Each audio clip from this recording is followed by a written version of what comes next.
Gedung sate, dengan ciri khasnya berupa ornamen tusuk sate pada menara sentralnya, telah lama menjadi penanda atau markah tanah kota Bandung yang tidak saja dikenal masyarakat di Jawa Barat, tetapi juga seluruh Indonesia. Bahkan model bangunan itu dijadikan pertanda bagi beberapa bangunan dan tanda-tanda kota di Jawa Barat. Misalnya bentuk gedung bagian depan stasiun kereta api Tasikmalaya. Mulai dibangun tahun 1920, gedung berwarna putih ini masih berdiri kokoh namun anggun dan kini berfungsi sebagai gedung pusat pemerintahan Kota Bandung.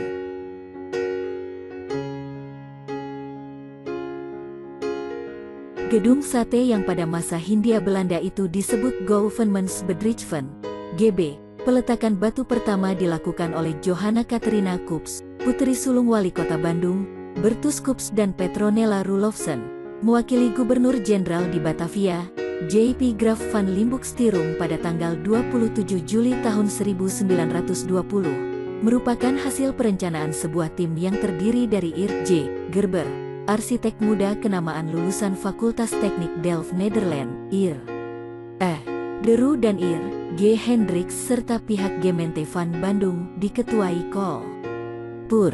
V.L. Sloor dengan melibatkan 2.000 pekerja, 150 orang diantaranya pemahat atau ahli bongpai, pengukir batu nisan dan pengukir kayu berkebangsaan China yang berasal dari Konghu atau Kanton, dibantu tukang batu, kuli aduk dan peladen yang berasal dari penduduk Kampung Sekeloa, Kampung Coblong Dago, Kampung Gandok dan Kampung Cibarengkok, yang sebelumnya mereka menggarap Gedong Sirap, Kampus ITB, dan Gedong Papak, Balai Kota Bandung.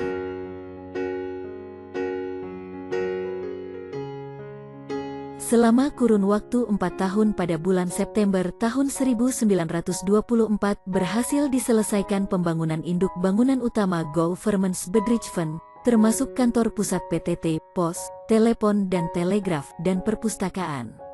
Arsitektur gedung sate merupakan hasil karya arsitek Ir.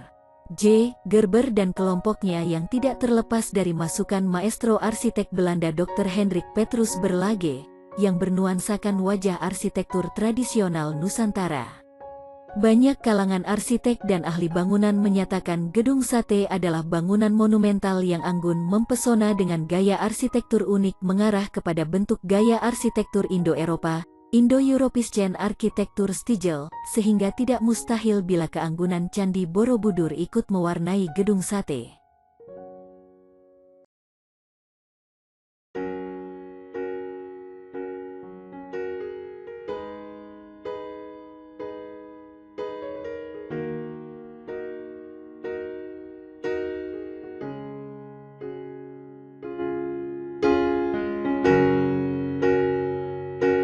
Beberapa pendapat tentang megahnya gedung sate diantaranya Cor Pashir dan Jan Wittenberg, dua arsitek Belanda, yang mengatakan langgam arsitektur gedung sate adalah gaya hasil eksperimen sang arsitek yang mengarah pada bentuk gaya arsitektur Indo-Eropa.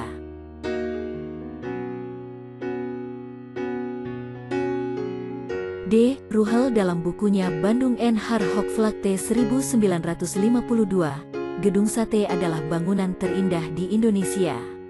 Ir.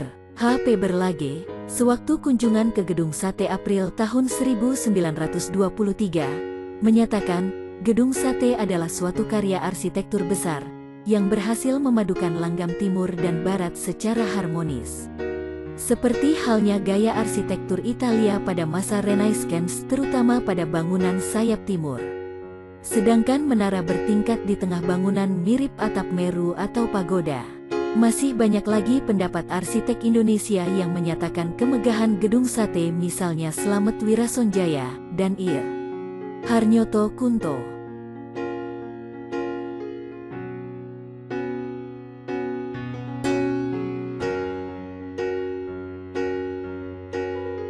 Kuat dan utuhnya gedung sate hingga kini tidak terlepas dari bahan dan teknis konstruksi yang dipakai.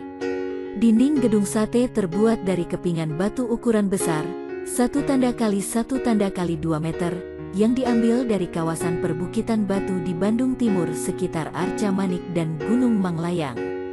Konstruksi bangunan gedung sate menggunakan cara konvensional yang profesional dengan memperhatikan standar teknik. Gedung Sate berdiri di atas lahan seluas 27.990,859 meter persegi, luas bangunan 10.877,734 meter persegi terdiri dari basement 3.039,264 meter persegi, lantai I 4.062,553 meter persegi, teras lantai I 212,976 meter persegi, lantai 2 3.023,796 meter persegi, teras lantai 2 212.976 meter tanda kuadrat, menara 121 meter persegi dan teras menara 205,169 meter persegi.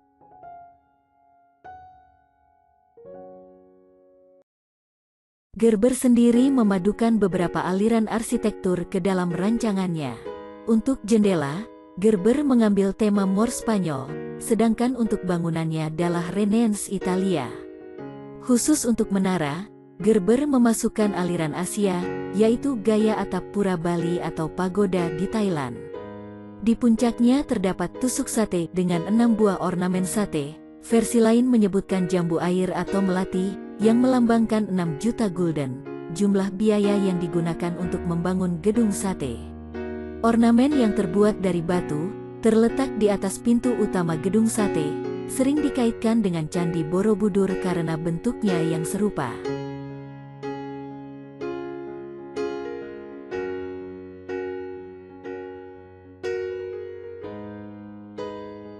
Fasade, tampak depan.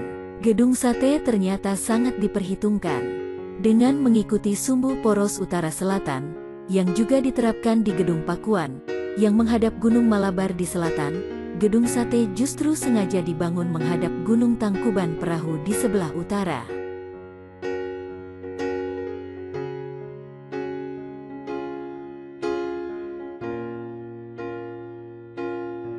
Dalam perjalanannya semula diperuntukkan bagi Departemen Lalu Lintas dan Pekerjaan Umum, bahkan menjadi pusat pemerintahan Hindia Belanda setelah Batavia dianggap sudah tidak memenuhi syarat sebagai pusat pemerintahan karena perkembangannya, sehingga digunakan oleh Jawatan Pekerjaan Umum. Tanggal 3 Desember tahun 1945 terjadi peristiwa yang memakan korban 7 orang pemuda yang mempertahankan gedung sate dari serangan pasukan Gurkha. Untuk mengenang ke-7 pemuda itu, dibuatkan tugu dari batu yang diletakkan di belakang halaman gedung sate. Atas perintah Menteri Pekerjaan Umum pada tanggal 3 Desember tahun 1970 tugu tersebut dipindahkan ke halaman depan gedung sate.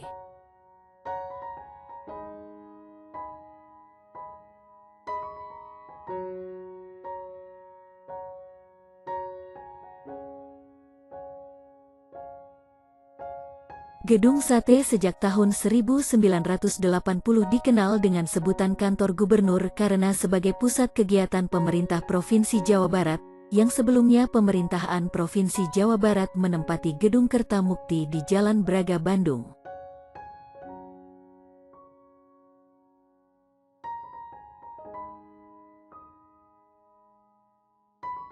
Ruang kerja gubernur terdapat di lantai 2 bersama dengan ruang kerja wakil gubernur, sekretaris daerah, para asisten dan biro. Saat ini gubernur dibantu oleh 3 wakil gubernur yang menangani bidang pemerintahan, bidang ekonomi dan pembangunan, serta bidang kesejahteraan rakyat, seorang sekretaris daerah dan 4 asisten yaitu asisten ketataprajaan, asisten administrasi pembangunan, asisten kesejahteraan sosial dan asisten administrasi. Namun tidak seluruh asisten menempati gedung sate. Asisten kesejahteraan sosial dan asisten administrasi bersama staf menempati gedung baru.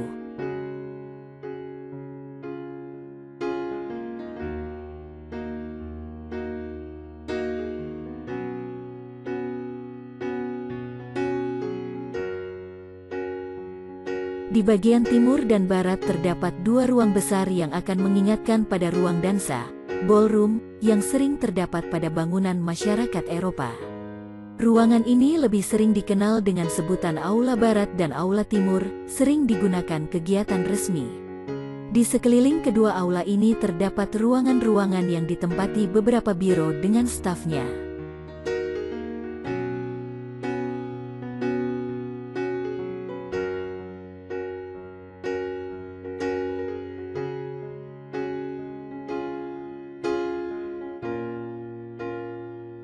Paling atas terdapat lantai yang disebut Menara Gedung Sate. Lantai ini tidak dapat dilihat dari bawah. Untuk menuju ke lantai teratas menggunakan lift atau dengan menaiki tangga kayu. Kesempurnaan megahnya Gedung Sate dilengkapi dengan gedung baru yang mengambil sedikit gaya arsitektur Gedung Sate namun dengan gaya konseptual hasil karya arsitek Ir. Sudibyo yang dibangun tahun 1977 diperuntukkan bagi para pimpinan dan anggota Dewan Perwakilan Rakyat Daerah Provinsi Jawa Barat dalam melaksanakan tugas dan fungsinya sebagai lembaga legislatif daerah.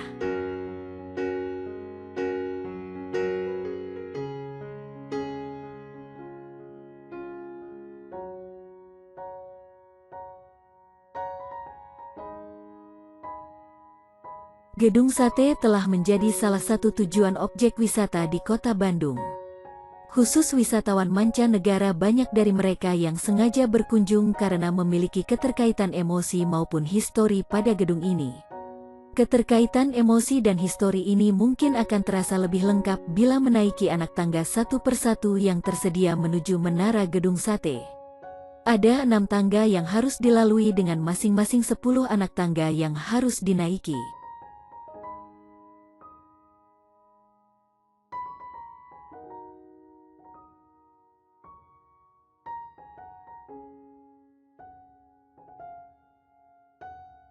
Keindahan Gedung Sate dilengkapi dengan taman di sekelilingnya yang terpelihara dengan baik. Tidak heran bila taman ini diminati oleh masyarakat Kota Bandung dan para wisatawan baik domestik maupun mancanegara. Keindahan taman ini sering dijadikan lokasi kegiatan yang bernuansakan kekeluargaan, lokasi syuting video klip musik baik artis lokal maupun artis nasional, lokasi foto keluarga atau foto diri bahkan foto pasangan pengantin.